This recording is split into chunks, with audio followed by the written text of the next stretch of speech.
তাহলে প্রিয় ছাত্রছাত্রীরা, আজকে আমরা গণিত বিষয়ের উপপাদ্য একটা প্রমাণ করব। বৃত্ত সম্পর্কিত উপপাদ্য কি বলছে? বলছে ব্যাস নয় এরূপ কোনো জ্যায়ের উপর বৃত্তের কেন্দ্র থেকে লম্ব অঙ্কন করা হলে ওই লম্ব জ্যাটিকে সমদ্বিখণ্ডিত করে। তাহলে বৃত্ত সম্পর্কিত উপপাদ্য যেহেতু, একটা বৃত্ত আঁকতে হবে। এঁকে ফেলি। দেখো,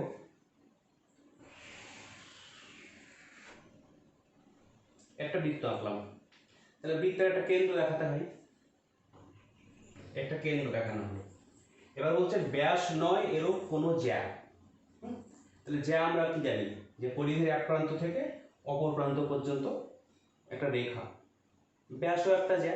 যদি কেন্দ্র দিয়ে জ্যাটা যায় তাহলে ব্যাস। তো হচ্ছে কেন্দ্র দিয়ে যে যাচ্ছে সেটা নয়, ব্যাস বাদ দিয়ে। অর্থাৎ আমি এখানে একটা জ্যা আঁকলাম এরকম, এটা একটা জ্যা। ঠিক আছে, আমি নাম দিচ্ছি ও কেন্দ্রীয় বৃত্ত এ বি একটা জ্যা। তাহলে এটা বোঝা গেল ব্যাস নয় এরূপ কোনো জ্যায়ের এবি জ্যা উপর কেন্দ্র থেকে, কেন্দ্র এখানে কি ও, কেন্দ্র থেকে লম্ব অঙ্কন করা হলে। লম্ব অঙ্কন করতে হবে। লম্ব মানে কি? ওই জ্যায়ের উপর 90 ডিগ্রি কোণ করে একটা রেখা। তাহলে আমি এখানে একটা লম্ব টানলাম, এই। তা লম্বর একটা নাম দিই, ধরো এখানে নাম দিচ্ছি এটা ডি। অর্থাৎ কি দাঁড়াচ্ছে? যে এ বি একটা জ্যা, যেটা ব্যাস নয়, তার উপরে কেন্দ্র ও থেকে ওডি একটা লম্ব টানা হলো। ঠিক আছে, তাহলে কি ঘটবে? বলছে ওই লম্ব, কোন লম্ব? না ওডি, জ্যাটিকে, কাকে? কোন জ্যা? না এ বি কে সমদ্বিখণ্ডিত করে। সমদ্বিখণ্ডিত মানে কি? দুই ভাগে ভাগ। অর্থাৎ ওডিটা যেখানে ছেদ করছে জায়গায় আর কি, সে বলছে অর্থাৎ ডি বিন্দুটা এ বি কে দুই ভাগে ভাগ করবে। তার মানে কি হবে? দুই ভাগে ভাগ মানে এ প্রান্ত ও প্রান্ত সমান, অর্থাৎ সমদ্বিখণ্ডিত করছে ডি বিন্দু এ বি কে, মানে হচ্ছে এডি সমান বিডি। এটা প্রমাণ করতে হবে। ঠিক আছে, এবার দেখো, যে কোনো জ্যামিতিতে উপপাদ্য প্রমাণের ক্ষেত্রে যদি দেখো যে বাহু সমান প্রমাণ করতে দিয়েছে, সমদ্বিখণ্ডিত মানে একটা বাহুকে দুটো ভাগে ভাগ করছে মানে তারা সমান, অর্থাৎ বাহু সমান প্রমাণ করতে দিয়েছে, তখন তোমরা অবশ্যই মাথায় ঢুকিয়ে নেবে এটা, যে বাহু প্রমাণ করতে দিয়েছে সমান, তার মানে ত্রিভুজের সর্বসমতা ধর্ম কাজে লাগাতে হবে। ত্রিভুজের সর্বসমতা ধর্ম কাজে না লাগালে সচরাচর বাহু প্রমাণ করা সম্ভব হয় না। ঠিক আছে, তাহলে আমাকে এখানে ত্রিভুজ বানাতে হবে। এবং মাথায় রাখতে হবে যে দুটো ত্রিভুজের যেন আমি যে দুটো বাহু সমান করতে চাইছি, সেই দুটো বাহু যেন ওই দুটো ত্রিভুজের বাহু হয়। ঠিক আছে, তাহলে একটা অঙ্কন আমার এখানে দরকার। কিরকম? ধরো আমি ও এ আর ও বি যোগ করলাম, দুখানা ত্রিভুজ পেলাম, ও এ ডি আর ও বি ডি। এবার দেখো, ও এ ডি ত্রিভুজের এডি বাহু, আবার ও বি ডি ত্রিভুজের বিডি বাহু। অর্থাৎ আমি যদি কোনোভাবে ও এ ডি এই ত্রিভুজটা এবং ও বি ডি এই ত্রিভুজটা সর্বসম প্রমাণ করতে পারি, তাহলে দেখবো যে এই দুটো বাহু, দুটো সর্বসম ত্রিভুজ অনুরূপ বাহু, তাহলে তারা সমান হয়ে যাবে। অর্থাৎ আমার টার্গেট হচ্ছে ওই দুটো ত্রিভুজকে সর্বসম প্রমাণ করা। তাহলে আমি কাজ করি, যে উপপাদ্য আমাদের লিখতে হয় কিছু, তাহলে আমি যেভাবে লিখতে হয় মোটামুটি লিখছি। এভাবে তোমরা লিখো। মানে দেখো, প্রদত্ত অর্থাৎ দেওয়া আছে, কি দেওয়া আছে? এই কথাগুলো, যে ব্যাস নয় এরূপ একটি জ্যা, ওকে বৃত্তের কেন্দ্র থেকে লম্ব, ওগুলো লিখছি। যে প্রদত্ত ও কেন্দ্রীয় বৃত্তের এ বি ব্যাস নয়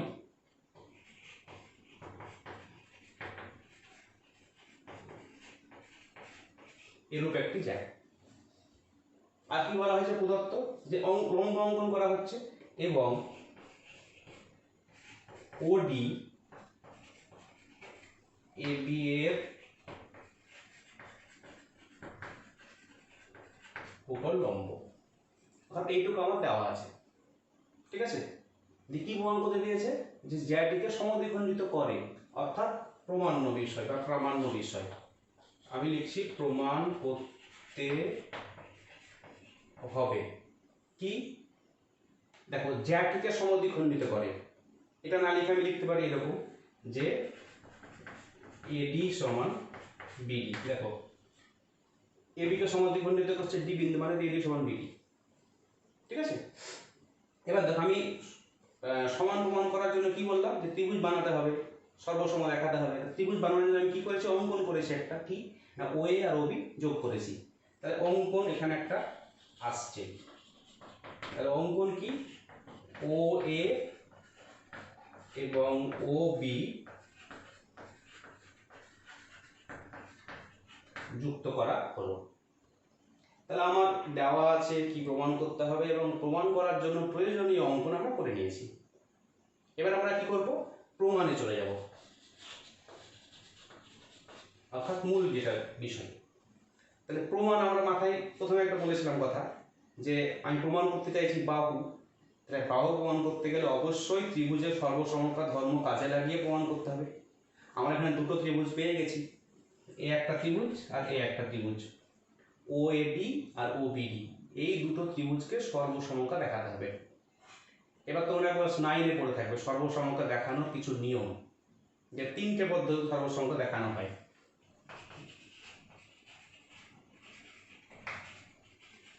দেখো সর্বসমতার নিয়ম, একটা ছিল এস এস এস, একটা ছিল এস এ এস, একটা ছিল এ এ এস, আর একটা আছে পরে বলছি। কিরকম জিনিস, এস এস এস মানে বাহু বাহু বাহু, অর্থাৎ যে দুটো ত্রিভুজ দিয়েছি, একটা ত্রিভুজ একটা ত্রিভুজ, যদি এই ত্রিভুজের একটা বাহুর সঙ্গে আরেকটা বাহু, দ্বিতীয় বাহুর সঙ্গে দ্বিতীয় বাহু, তৃতীয় বাহুর সঙ্গে তৃতীয় বাহু সমান হয়, তাহলে তারা সর্বসম। এটা এস এস এস নিয়ম। এস এস মানে কি, বাহু অ্যাঙ্গেল, এ ফর অ্যাঙ্গেল, আর এস মানে সাইড মানে বাহু, অর্থাৎ বাহু কোণ বাহু। এখানে একটা বিশেষত্ব আছে, যদি একটা কোণ, এই নিয়মে একটা কোণ আসছে দুটো বাহু, এরকম যদি হয় তাহলে অবশ্যই কোণটা দুই বাহুর মধ্যে হতে হবে। অর্থাৎ এরকম, যে ধরো এই বাহুর সঙ্গে এই বাহু সমান আর এই বাহুর সঙ্গে এই বাহু সমান, ঠিক আছে, সরি এটাতে একটাই বাহু, তাহলে বলছে এই কোণের সঙ্গে এই কোণ সমান হতে হবে। আর একবার বলি, ধরো এই বাহুর সঙ্গে এই বাহু সমান আর এই বাহুর সঙ্গে এই বাহু সমান, তাহলে এই দুটো বাহু সমান ধরেছি, অতএব এই কোণটাকে অবশ্যই সমান হতে হবে, তবেই এই নিয়ম অনুযায়ী হবে। ওটা বলা হয় অন্তর্ভুক্ত কোণ, দুই বাহুর অন্তর্ভুক্ত কোণ। ঠিক আছে, আর একটা হচ্ছে দুটো কোণ একটা বাহু, সেখানে অন্তর্ভুক্ত ব্যাপার নেই, যে কোনো দুটো কোণ একটা বাহু যদি দেখাতে পারি তাহলে সর্বসম বলতে পারবো। এবার আমি এখানে দেখে আমার কি কি দেওয়া আছে বা কি কি আমি জানি। দেখো এই দুটো ত্রিভুজ, মাথায় রাখো, ওডি লম্ব টানা হয়েছে, ঠিক আছে, তা লম্ব টানা হয়েছে মানে কি, এবি এর উপর ওডি লম্ব, অর্থাৎ এটা 90 ডিগ্রি, এটাও 90 ডিগ্রি।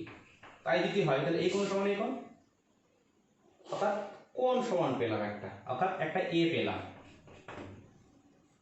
বোঝা গেল, আমার তিনটে জিনিস লাগবে, একটা পেয়েছি এ। এবার দেখো এটাও ব্যাসার্ধ এটাও ব্যাসার্ধ, অর্থাৎ এই বাহু আর এই বাহু সমান, অর্থাৎ একটা এস পেলাম। ঠিক আছে, এবার দেখো ওডিটা দুটো ত্রিভুজেরই বাহু, অর্থাৎ সাধারণ বাহু বলি আমরা, তাহলে আর একটা বাহু পেলাম, অর্থাৎ ওডিটা এরও বাহু ওরও বাহু, অর্থাৎ সমান, ওডিটা একটাই, তাই না, তাহলে দুই দিকে যদি একই থাকে তাহলে সমান তারা, অর্থাৎ আর একটা এস পেলাম, অর্থাৎ দুটো বাহু একটা কোণ। এবার দেখো কার সঙ্গে মিলছে, দুটো বাহু, এটা তিনটে বাহু, এখানে দুটো বাহু একটা কোণ, এর সঙ্গে মিলে গেছে, হলো, তাহলে এর সঙ্গে মিলে গেছে। কিন্তু এবার দেখো এর মতো করে মিলেছে কিনা, অর্থাৎ এখানে কি নিয়ম ছিল, এর দুটো বাহু একটা কোণ হতে গেলে যে দুটো বাহু হবে তার মধ্যবর্তী কোণ হতে হবে, অর্থাৎ যে দুটো বাহু নিচ্ছি তারা যে কোণটা করছে।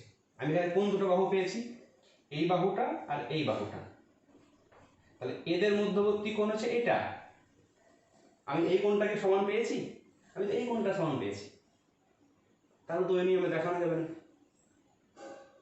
তাহলে এস এ এস নিয়মে দেখাতে পারবো না, তাহলে আর কিভাবে দেখানো যায়। ঠিক আছে, তাহলে আর একটা নিয়ম আছে, সেটা হচ্ছে আর এইচ এস। এই নিয়মটা শুধুমাত্র সমকোণী ত্রিভুজের ক্ষেত্রে হয়। আর এইচ এস এর ফুল ফর্ম কি, আর মানে হচ্ছে রাইট অ্যাঙ্গেল, অর্থাৎ সমকোণী ত্রিভুজের অবশ্যই একটা রাইট অ্যাঙ্গেল থাকবে, অর্থাৎ রাইট অ্যাঙ্গেল থাকবে, মানে দুটোর রাইট অ্যাঙ্গেল আছে, মানে দুটোর একটা কোণ সমান হয়ে গেল। এইচ ফর হাইপোটেনাস, অর্থাৎ অতিভুজ, যদি অতিভুজ সমান হয় দুটো সমকোণী ত্রিভুজ, তাদের অতিভুজগুলো সমান। আর এস মানে যে কোনো একটা বাহু সমান, এটা যদি দেখাতে পারি তাহলে এই নিয়মে বলতে পারবো। আমার মিলে গেছিল, এ এস এস মিলে গেছিল, দুটো বাহু একটা কোণ এর সঙ্গে মিলে গেছিল, কিন্তু যেহেতু কোণটা দুটো বাহুর মধ্যে হচ্ছে না, অর্থাৎ এই নিয়মে বলা যাবে না। তাই আমি এই নিয়ম দেখি। এবার দেখো এই দুটো কি সমকোণী ত্রিভুজ?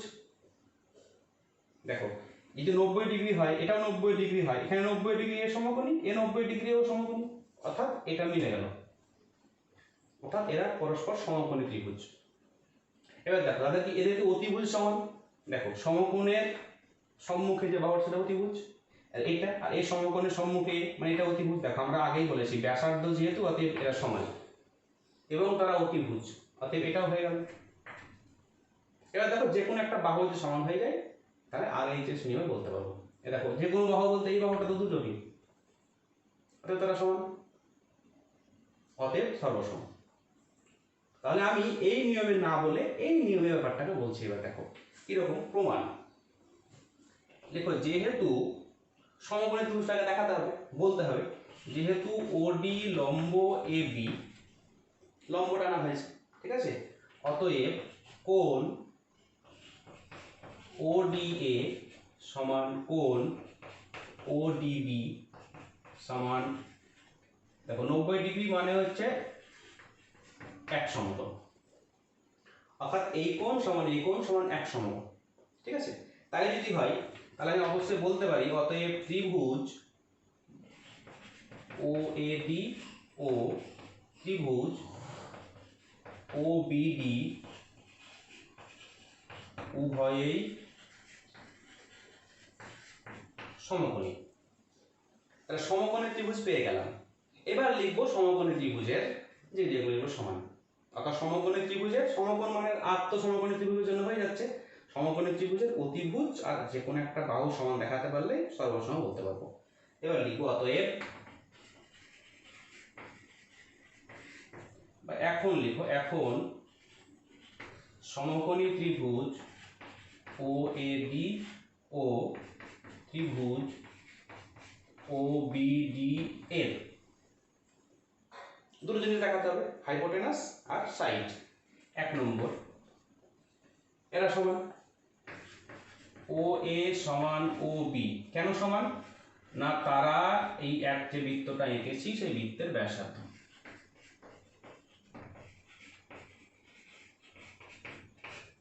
আর কি সমান? OD সমান OD।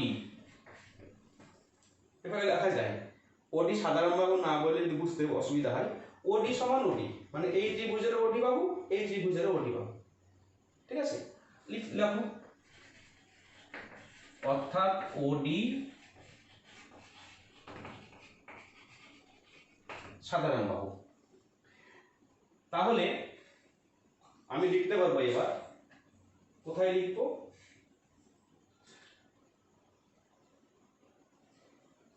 ধরো আমি এখানে লিখছি, এরপরে এই জায়গাটায় যে অতএব ত্রিভুজ OAD সর্বসম ত্রিভুজ OBD। এই চিহ্নটাকে বলা হয় সর্বসম চিহ্ন, সমান দিয়ে মাথায় একটা এরকম অ্যারো দাগ, ঢেউ খেলানো দাগ, এটাকে সর্বসম চিহ্ন বলে। অর্থাৎ এই দুটো ত্রিভুজ সর্বসম। কি নিয়ম বলে যেতে পারো, ব্যাটারে লিখে যেতে পারো RHS নিয়ম অনুসারে, অর্থাৎ রাইট অ্যাঙ্গেল হাইপোটেনাস সাইড। এবার দেখো মজার জিনিস, যদি তুমি সর্বসম প্রমাণ করতে পারো দুটো ত্রিভুজ, তারপরে তুমি চোখ কান নাক বন্ধ করে অনায়াসে বলে যেতে পারো যে এবার আমি পেয়েছি, কি পেয়েছি? সর্বসম পেয়ে গেছি। এইবার প্রত্যেকটা কোণের সঙ্গে প্রত্যেকটা কোণ এবং প্রত্যেকটা বাহুর সঙ্গে প্রত্যেকটা বাহু অবশ্যই সমান হবে। আমি মিনিমাম কিছু কন্ডিশন দিয়ে প্রমাণ করেছি যে 3টে কন্ডিশনে যদি ম্যাচ করে যায় তাহলে সর্বসম বলবো, তারপরে বলছে যে সবাই সমান হয়ে যাবে, ঠিক আছে। তাহলে আমার এই বাহুর সঙ্গে এই বাহুর সমান তো আগেই জানতাম, এটা সমান হলো, তাহলে বাকি থাকলো আর কোনটা বাহু? এটা আর এটা, সেটাও সমান হবে, ঠিক আছে, যেহেতু সর্বসম প্রমাণ করেছি। অতএব লিখবো অতএব AD সমান BD। সমান কেন হচ্ছে? না সর্বসম ত্রিভুজের অনুরূপ বাহু এবং অনুরূপ কোণ সমান হয়, এরা অনুরূপ বাহু, ঠিক আছে। তাই লিখবো যেহেতু বা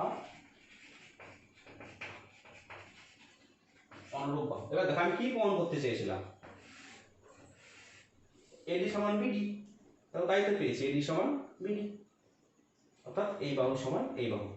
ঠিক আছে, অর্থাৎ বি বিন্দুটা এই এবি বাহুটাকে সমদ্বিখণ্ডিত করেছে, বা এই বাহু না বলে যদি জ্যা বলি, তাহলে ডি বিন্দুটা এবি জ্যাকে সমদ্বিখণ্ডিত করেছে। ঠিক আছে, ডি বিন্দুটা কোথা থেকে এসছে না ও কেন্দ্র থেকে লম্ব, অর্থাৎ উপপাদ্য পেয়ে গেলাম যে ও কেন্দ্র থেকে লম্ব অঙ্কন করা হলে ওই লম্ব অর্থাৎ ওডি ডি বিন্দুতে ছেদ করেছে, জ্যাটিকে সমদ্বিখণ্ডিত করে। ঠিক আছে, এই হলো তোমাদের এই 32 নম্বর উপপাদ্য। দেখে নাও ভালো করে।